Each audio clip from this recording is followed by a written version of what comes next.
this short series, we are going to talk about the topic which is osmosis. Osmosis is nothing else but a special case of diffusion जिसमें किस चीज का transport हो रहा है ज्यादा से कम की तरफ बेटा? वाटर का. लोअर कॉन्सेंट्रेशन ऑफ सॉल्यूट मतलब higher concentration of water, higher concentration of solute मतलब लोअर कॉन्सेंट्रेशन ऑफ वाटर. और ये ऑस्मोसिस कब तक हुआ? जब तक सिमिलर कॉन्सेंट्रेशन नहीं हो गया दोनों साइड्स पर बेटा. ये है मेरा ऑस्मोसिस. इन दोनों साइड्स में डिफरेंस ज्यादा कहाँ है? जहां डिफरेंस ज्यादा वहां ग्रेडियंट ज्यादा. तो वो वाटर का मूवमेंट है ज्यादा से कम की तरफ एक मेम्ब्रेन के थ्रू जब तक इक्विलिब्रियम नहीं आ जाता. और हमने देखे काफी सारे फैक्टर्स जो कि डिटरमाइन करते हैं मेरे ऑस्मोसिस को. Hi everyone, I Deepali welcome all of you to Infinity Learn by Sri Chaitanya. In this short series, we are going to talk about the topic which is osmosis. एक और सेशन में बेटा हमने देखा था कि डिफ्यूजन क्या होता है. अब बच्चे हो जाते हैं कंफ्यूज कि ऑस्मोसिस और डिफ्यूजन में डिफरेंस क्या है. तो एक सेशन डिफ्यूजन का किया तो एक सेशन ऑस्मोसिस का करना भी बनता है. तो बेटा ऑस्मोसिस डिफ्यूजन ही है, पर डिफ्यूजन का एक स्पेशल केस है. फिर से सुनो मेरी बात. Osmosis is nothing else but a special case of diffusion जिसमें किस चीज का ट्रांसपोर्ट हो रहा है ज्यादा से कम की तरफ बेटा? वाटर का. इसका मतलब ऑस्मोसिस वाटर का डिफ्यूजन है from its high concentration to its lower concentration using a semi permeable membrane. समझ आया सबको? ऑस्मोसिस और डिफ्यूजन में क्या फर्क है? ऑस्मोसिस डिफ्यूजन का एक स्पेसिफिक केस है. जैसे हम डिफ्यूजन की बात कर रहे थे तो हमने डिफ्यूजन ऑफ गैसेस की भी बात की, बट जब हम ऑस्मोसिस यूज कर रहे हैं तो हम वाटर की ही बात कर रहे हैं, सिर्फ वाटर की ही बात कर रहे हैं. ठीक है. अब आगे देखो, अगर आप ये देखो ऑस्मोसिस, व्हाट इज इट? बिल्कुल ध्यान से हर एक कीवर्ड पे ध्यान देना है. It is the diffusion of water, ठीक है, अक्रॉस अ डिफरेंशियली और सिलेक्टिवली परमिएबल मेम्ब्रेन. एक मेम्ब्रेन जो डिफरेंशियली परमिएबल हो मतलब कि कुछ मॉलिक्यूल्स को जाने दे कुछ को ना जाने दे, उसे बोलते हैं डिफरेंशियली परमिएबल या फिर selectively permeable. From its region of higher concentration. Diffusion का टाइप है मतलब पैसिव ट्रांसपोर्ट होगा. पैसिव मतलब जिसमें एनर्जी नहीं यूज होती. कहां से कहां? हायर कॉन्सेंट्रेशन से लोअर कॉन्सेंट्रेशन. ये ट्रांसफर कब तक होगा बेटा? जब तक एक इक्विलिब्रियम स्टेज नहीं आ जाता. तो ऑस्मोसिस है क्या बेटा? Diffusion of water from its higher concentration to lower concentration through a selectively और differentially permeable membrane until equilibrium is reached. कब तक होता रहेगा? जब तक इक्विलिब्रियम नहीं आ जाता. ठीक है. इक्विलिब्रियम पे क्या होगा बेटा? इक्विलिब्रियम का मतलब क्या है बेटा? इक्विलिब्रियम का मतलब है कि दोनों चेंबर्स के अंदर नियरली सेम वाटर पोटेंशियल होना चाहिए. अब आप कहोगे कि मैम नया वर्ड आ गया पोटेंशियल. तो बेटा पोटेंशियल होता है जो वाटर की फ्री एनर्जी की वजह से उसके पास फोर्स होता है, वो होता है वाटर पोटेंशियल. अगर आप ऑस्मोसिस को इधर से समझें बेटा तो पहले हम इस डायग्राम को देखते हैं कि ये थी मेरे पास एक यू ट्यूब है. ये यू ट्यूब पे बीच में फिटेड है एक सिलेक्टिवली परमिएबल मेम्ब्रेन.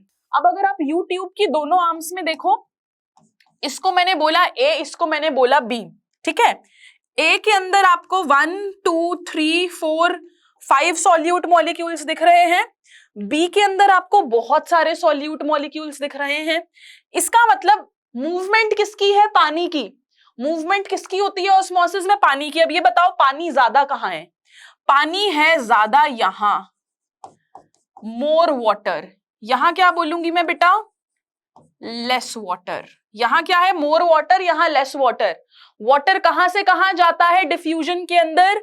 अपने ज्यादा से अपने कम की तरफ. इसीलिए मेरा वाटर के फ्लो की डायरेक्शन होगी ये फ्रॉम ए टू बी. ठीक है, समझ आया? यहां पानी ज्यादा है. क्यों? क्योंकि यहां सॉल्यूट मॉलिक्यूल्स कम है. यहां सॉल्यूट ज्यादा तो पानी कम.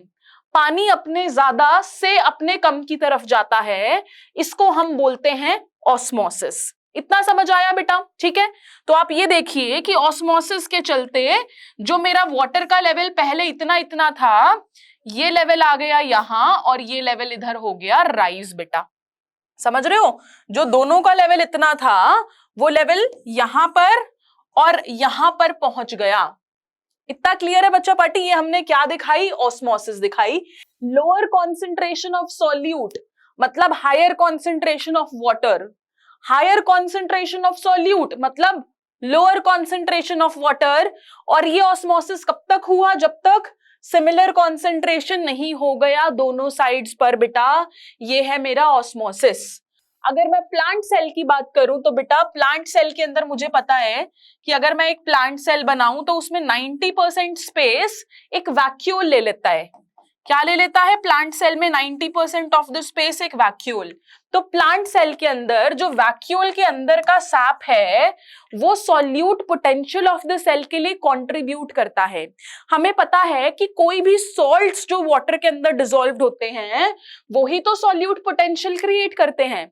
तो वो बोल रहे हैं कि प्लांट सेल के अंदर जो वैक्यूल के अंदर का सैप है उसकी वजह से सॉल्यूट पोटेंशियल क्रिएट होता है। ठीक है, आगे देखिए, cell membrane and tonoplast together are important determinants of the movement of molecules in and out of the cell.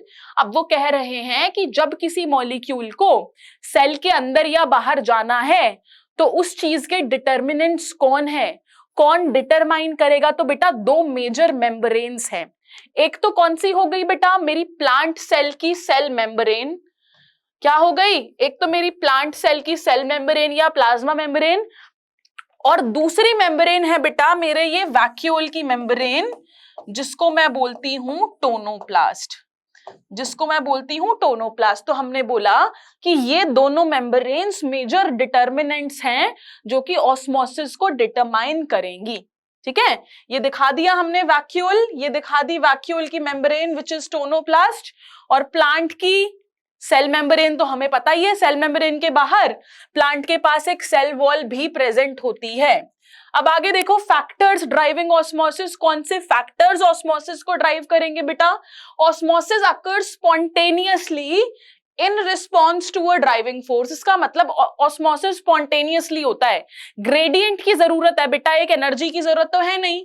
The net direction की किस डायरेक्शन में ऑस्मोसिस हो रहा है, और जो रेट ऑफ ऑस्मोसिस है वो डिपेंड करता है बेटा प्रेशर ग्रेडियंट या फिर कॉन्सेंट्रेशन ग्रेडियंट पे। अब इसका क्या मतलब है बेटा? इसका मतलब मैं आपको समझाती हूं। सपोज देखिए, ये मेरा सेटअप नंबर ए है, ठीक है, ये मेरी मेम्ब्रेन है जो कि परमिएबल है। बेटा यहां 5 मॉलिक्यूल्स और यहां पर बहुत सारे मॉलिक्यूल्स। ठीक है, इसको मैंने बोला एक्स साइड, इसको मैंने बोला वाई साइड। ये मैंने बनाया अपना दूसरा सेटअप, एक को बोला एक्स डैश, एक को बोला वाई डैश, सेटअप को बोला बी। ठीक है,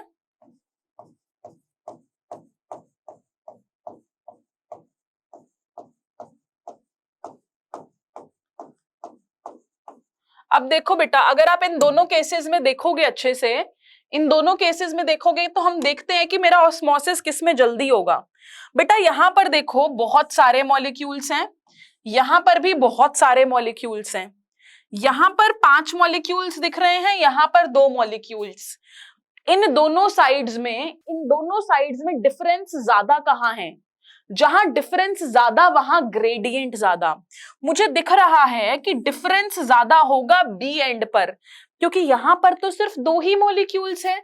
इसीलिए बेटा जो मेरा ऑस्मोसिस है वो यहां पर होगा faster.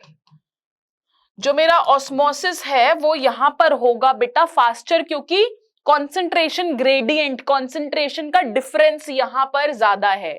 I hope this is clear to everyone, I hope this is clear to everyone. बेटा हमने यही बताया कि जब हम ऑस्मोसिस की बात करते हैं तो वो वाटर का मूवमेंट है ज्यादा से कम की तरफ एक मेम्ब्रेन के थ्रू, जब तक इक्विलिब्रियम नहीं आ जाता। और हमने देखे काफी सारे फैक्टर्स जो कि डिटरमाइन करते हैं मेरे ऑस्मोसिस को।